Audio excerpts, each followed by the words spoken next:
भाई जिस तरह के स्ट्राइक रेट से विराट कोहली प्रैक्टिस मैच में खेल रहा है ना, अगर ऐसे मैच में खेल गया तो 973 रन का रिकॉर्ड भी टूट जाएगा।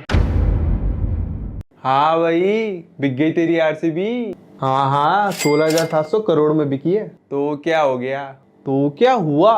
कुछ टीमें तो 5 लाख में बिक जाती है। कि धोनी की टीम, सुरेश रैना की टीम, जडेजा की टीम, मैकलम की टीम, इन सभी खिलाड़ियों की ऐसी टीम चेन्नई सुपर किंग्स जो 2 बार आईपीएल जीती है, उसकी कीमत सिर्फ और सिर्फ 5 लाख रुपए। रुको रुको रुको, पहले तो ये बताओ, ये आरसीबी वाले आईपीएल खेलने आ रहे हैं या धुरंधर 3 का ऑडिशन देने? सबके सब बाल बढ़ा के हमजा अली मजारी का भाई बने घूम रहे हैं।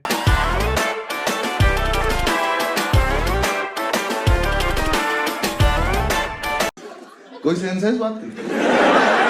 अबे सीएसके वालों की पहले ही गीली हुई पड़ी थी, ये गैंगस्टर सा लुक देख के अब पीली भी हो गई है। हमारी तो पहले ही पीली हुई पड़ी है। अरे जर्सी। और भाई क्यों ना हो गीली और पीली, जिस तरह का बैटिंग ऑर्डर है आरसीबी के पास, ये टीम ऑलरेडी लास्ट ईयर बहुत ज्यादा स्ट्रांग थी, इस साल और मजीद स्ट्रांग होकर आ रही है। ओपनिंग पे कौन कौन आ रहा है? विराट कोहली, फिल सॉल्ट, उसके साथ 3 नंबर पर वेंकटेश अय्यर, उसके बाद Rajat Patidar, Jitesh Sharma, Tim David, Romario Shepherd, Kunal Pandya, Mangesh Yadav. क्या गजब की बैटिंग लाइनअप है ना आरसीबी की। ऐसा लग रहा है मानो 250 से नीचे बात नहीं होगी।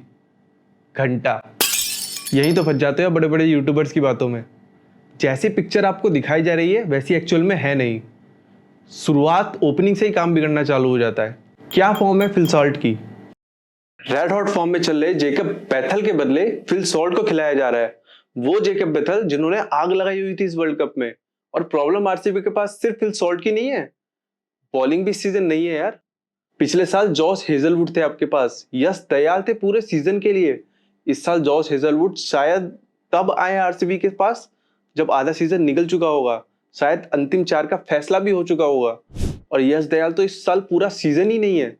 आप कितनी भी अच्छी बैटिंग खिला लो, लेकिन आपने अगर बॉलिंग नहीं खिलाई तो पहले ही मैच में एसआरएच आपको उड़ा के रख देगी। 300 रन भी लगा सकती है, क्योंकि एसआरएच की बैटिंग लाइनअप इस टूर्नामेंट में सबसे बेस्ट बैटिंग लाइनअप है, शायद आपसे भी अच्छी।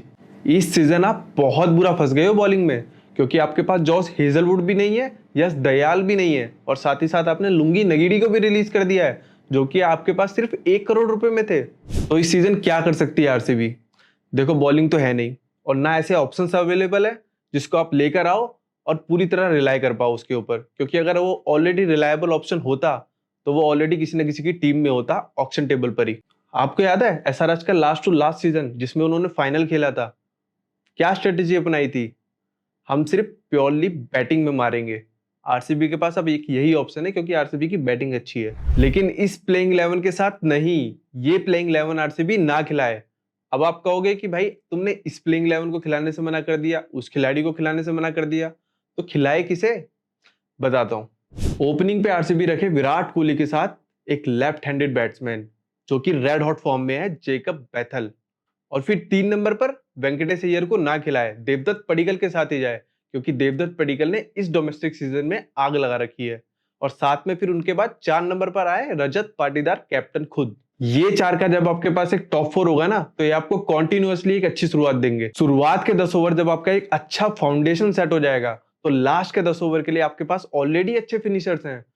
Jitesh Sharma, Tim David, Romario Shepherd, Kunal Pandya, Mangesh Yadav, ये 5 प्लेयर्स आपको एक अच्छी फिनिशिंग प्रोवाइड करेंगे। दोस्तों, इस प्लेइंग 11 में आरसीबी के पास 9 नंबर तक प्रॉपर बैटिंग रहेगी और फिर भी बॉलिंग कॉम्प्रोमाइज नहीं होगी। कैसे? उसके बाद भुवनेश्वर कुमार, जेकब डफी और सुयश शर्मा खेलेंगे एज अ 12th पर्सन। अब यहां पर आपके पास कुणाल के, सुयश के, भुवी के और जेकब डफी के 16 ओवर लगभग कंफर्म्ड रहते हैं। और इसी के साथ रोमारियो शेफर्ड और मंगेश यादव भी मिलके आपको 4 ओवर करके दे सकते हैं, जिस भी दिन जिसकी फॉर्म अच्छी लगी हो। मंगेश यादव ने अच्छी बॉलिंग करके दिखाई है डोमेस्टिक टूर्नामेंट्स में, वो अच्छी यॉर्कर्स एग्जीक्यूट करते हैं। दोस्तों यकीन मानो, अगर ये प्लेइंग 11 आरसीबी ने खिलाई ना, तो पहले मैच से रिजल्ट मिलने चालू होंगे। आपको याद होगा लास्ट टू लास्ट सीजन जब आरसीबी को आधे टूर्नामेंट के बाद होश आया था कि अरे हमें तो ये प्लेइंग 11 खिला दी है, हमें तो विल टैक्स को खिलाना है, हमें तो मैक्सवेल को नहीं खिलाना है। मैं नहीं चाहता दोबारा से ये सिचुएशन आए। मैं चाहता हूँ आरसीबी शुरुआत से ही एक अच्छी शुरुआत ले इस सीजन। अरे रुको रुको, आगे की इंटरेस्टिंग वीडियोस के लिए सब्सक्राइब भी करो भाई।